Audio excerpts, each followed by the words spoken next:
Hi, this video will demonstrate how to make the SpeedFace supporting FR1200 fingerprint reader. In this application, the master device and the slave device will share the same power supply. Then the connection is very simple. Just need to connect 4 cables between the master device and the fingerprint slave device. The first 2 cables related to the power supply, 2 cables into the master device, and 2 power cables into the fingerprint reader. Another 2 cables are related to RS485.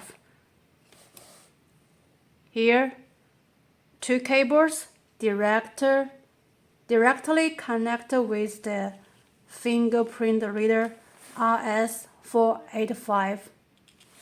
So connection is simple.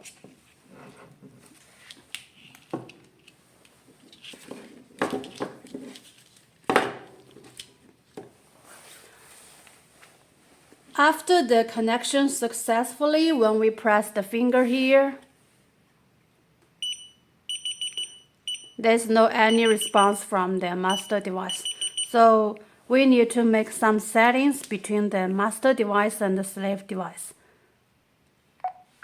Menu, communication, serial communication, serial port. But default, it chooses no using any serial port. Now we want to use the master slave function. We choose the master unit. Okay, go back.